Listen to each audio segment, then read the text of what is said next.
بدر زمان نے تو سارا پلان شیر زمان کو مارنے کے لیے بنایا تھا، کیونکہ اسے یہ تو سمجھ آ ہی گئی تھی کہ جب تک شیر زندہ ہے بدر زمان اپنے بھائی رئیس شاہ زمان کی آنکھوں میں دھول جھونک کے پہلے کی طرح اس کی دولت نہیں لوٹ سکتا۔ تبھی شیر زمان کو اپنے راستے سے ہٹانے کے لیے وہ اس قدر بھیانک پلان بناتا ہے کہ اس کی زد میں آ کے رئیس شاہ زمان جان سے چلا جاتا ہے۔ رئیس شاہ زمان، جس نے ساری زندگی وجاہت اور شجاعت سے دشمنی پالے رکھی، اسے کیا پتا تھا کہ اصل دشمن اور آستین کا سانپ تو اس کے اپنے گھر میں موجود ہے۔ اب ہاسپٹل سے جب کال آتی ہے کہ رئیس شاہ زمان اور شیر زمان کا بہت برا ایکسیڈنٹ ہوا ہے تو سبھی گھر والے ہاسپٹل کی طرف دوڑتے ہیں، اور بدر زمان تو سمجھو اپنی فتح کا جشن منانے کے لیے ہاسپٹل پہنچ جاتا ہے، اور ڈاکٹر جب آ کے بتاتا ہے کہ آئی ایم سوری، ہم انہیں نہیں بچا سکے، تو بدر زمان مگر مچھ کے آنسو بہاتے ہوئے کہتا ہے کہ شیر نہیں مر سکتا، شیر کو کچھ نہیں ہو سکتا۔ دل ہی دل میں خوش ہوتا ہے کہ فائنلی میرے راستے کا ہر پتھر ہٹ چکا ہے، جبکہ ڈاکٹر بتاتا ہے کہ رئیس شاہ زمان کو ہم کوشش کے باوجود بھی نہیں بچا سکے، شیر زندہ تو ہے لیکن بہت کریٹیکل حالت میں ہے۔ تو بدر زمان کے تو ہوش ہی اڑ جاتے ہیں کہ اتنا پکا پلان بنایا تھا پھر بھی شیر زندہ رہا، اور اگر شیر زندہ رہا تو اب تو اس کے لیے مزید مشکلات پیدا کرے گا، کیونکہ بھائی صاحب تو پھر بھی بدر زمان کے معاملے میں کچھ رعایت اور نرمی برتتے تھے، لیکن شیر تو ہرگز بدر زمان کے معاملے میں کسی قسم کی نرمی نہیں برتے گا اور کاروباری معاملات میں ہر طرح سے لا تعلق کر دے گا، جبکہ انویسٹیگیشن کروانے کی کوشش بھی کرے گا کہ اس ایکسیڈنٹ کے پیچھے کس کا ہاتھ ہے۔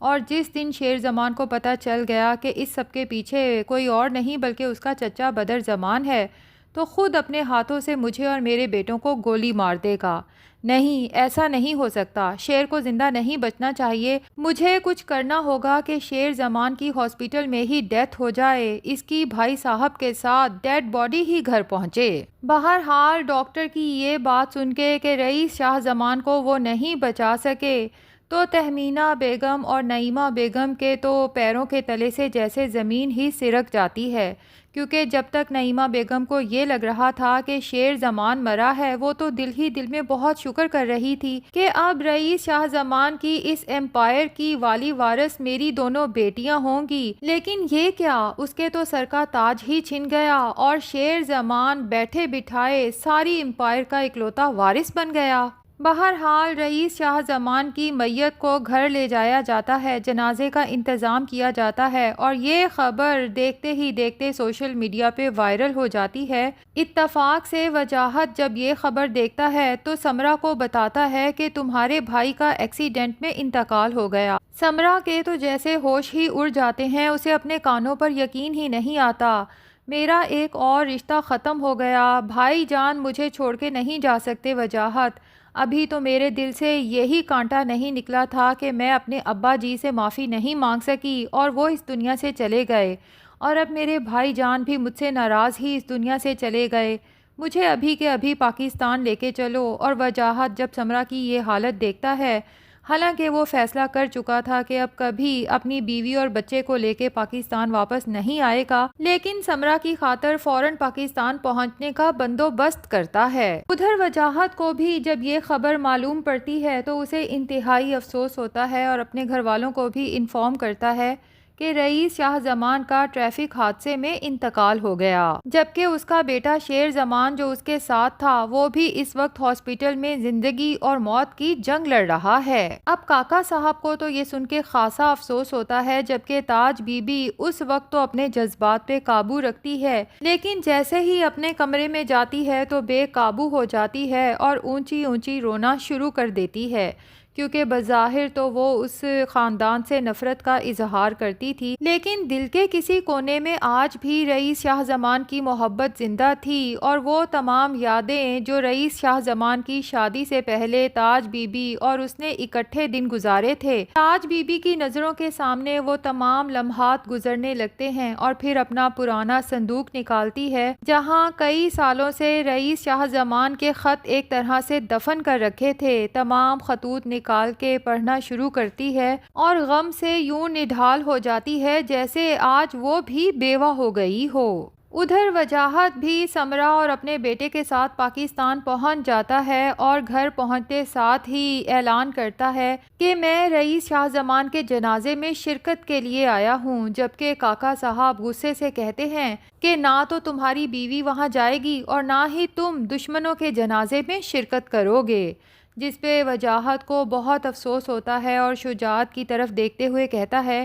کہ اب تو رئیس شاہ زمان اس دنیا میں رہے بھی نہیں، میرے خیال سے اب تو اس دشمنی کو ختم ہو جانا چاہیے۔ جبکہ تاج بی بی کے دل میں حسد کی آگ بھڑکنے لگتی ہے کہ میری محبت تو ناکام رہی اور اس وجاہت اور سمرہ کی محبت کامیاب ہو گئی، لیکن میں انہیں کبھی سکون نہیں لینے دوں گی۔ تبھی فوراً کہہ دیتی ہے کہ موت کی وجہ سے دشمنی تو ختم نہیں ہو جاتی نا، جبکہ وجاہت کسی کی بات نہیں سنتا اور سمرہ کو لے کے فوراً رئیس شاہ زمان کے جنازے پہ پہنچ جاتا ہے۔ جبکہ بدر شاہ زمان جب سمرہ کو دیکھتا ہے تو بجائے اس دکھ اور تکلیف کے موقع پہ بہن کو گلے لگانے کے شفقت سے کہتا ہے کہ تم یہاں کیا لینے آئی ہو؟ سمرہ ہاتھ جوڑتی ہے، روتی ہے کہ ایک دفعہ مجھے بھیا کا چہرہ دیکھنے دیں، جبکہ بدر زمان اسی شفقت سے کہتا ہے کہ جس دن تم اس گھر کی دہلیز پار کر کے گئی تھی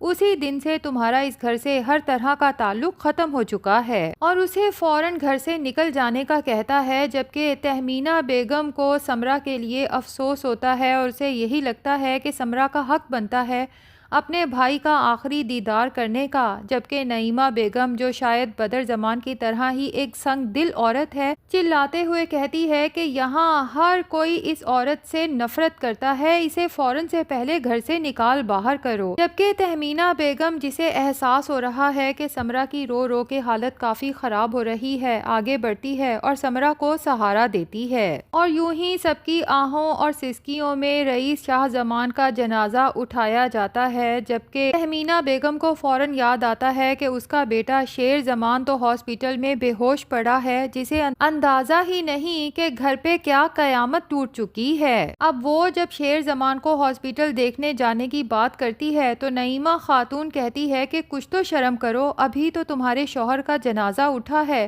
اور تم بیوہ ہوئی ہو اور عدت میں باہر جانے کی بات کر رہی ہو۔ تہمینہ بیگم کو نعیمہ خاتون سے اسی سنگ دلی کی توقع تھی، بہرحال روتے ہوئے اسے کہتی ہے کہ وہ جو ہسپتال میں زندگی اور موت کی جنگ لڑ رہا ہے وہ میرا بیٹا ہے، میں اسے اس حالت میں اکیلا نہیں چھوڑ سکتی۔ تو تہمینہ بیگم بدر زمان سے کہتی ہے کہ بھائی صاحب پلیز مجھے فوراً ہاسپٹل لے کے چلیں، اور بدر زمان تو خود بھی ہسپتال جانا چاہتا ہے کسی بہانے سے تاکہ دیکھ سکے کہ شیر زمان ابھی بھی زندہ ہے، یا پھر ڈاکٹرز آ کے یہ خوشخبری دیتے ہیں کہ ہم شیر زمان کو بھی نہیں بچا سکے۔ تہمینہ بیگم کو لے کے جب ہاسپٹل پہنچتا ہے تو تہمینہ بیگم سامنے اپنے بیٹے شیر زمان کو بے ہوشی کی حالت میں دیکھ کر فکر مندی کا اظہار کرتے ہوئے کہتی ہے کہ ڈاکٹرز نے کہا ہے اگلے 48 گھنٹے بہت کریٹیکل ہیں، جبکہ بدر زمان دل ہی دل میں دعا کرتا ہے کہ اللہ کرے 48 گھنٹے گزرنے سے پہلے ہی شیر زمان کی موت ہو جائے، لیکن ایسا تو ظاہر ہے نہیں ہوگا۔ البتہ شیر زمان جب ہوش میں آئے گا اور اسے پتہ چلے گا کہ اس کی تو دنیا ہی لٹ چکی ہے، باپ دنیا سے چلا گیا، جبکہ ردا کے گھر والے شادی سے اب صاف انکار کر دیں گے، تو شیر زمان پاگل ہو جائے گا اور بدر زمان اس کے اسی پاگل پن کا فائدہ اٹھاتے ہوئے اسے مینٹل ہاسپٹل ایڈمٹ کروا دے گا۔ اب اتفاق کی بات دیکھیں کہ شیر زمان کو اسی ہاسپٹل میں ایڈمٹ کروایا جائے گا جہاں فجر ایز اے سائیکائٹرسٹ کام کرتی ہے، لیکن فجر چونکہ اب پاکستان میں نہیں ہے بلکہ ہیلتھ کیئر پروگرام کی 1 سال انٹرنشپ کے لیے امریکہ میں موجود ہے۔ اب دیکھنا یہ ہے کہ جب فجر واپس آتی ہے تو شیر زمان کو اس حالت میں دیکھ کے اس کا کیا ری ایکشن ہوتا ہے۔ تو ناظرین ڈرامہ کافی انٹرسٹنگ ہونے والا ہے۔ آپ کو آج کی ایپیسوڈ کیسی لگی کمنٹ سیکشن میں ضرور بتائیں۔ ویڈیو پسند آئی ہے تو لائک اور چینل کو سبسکرائب بھی ضرور کر دیں۔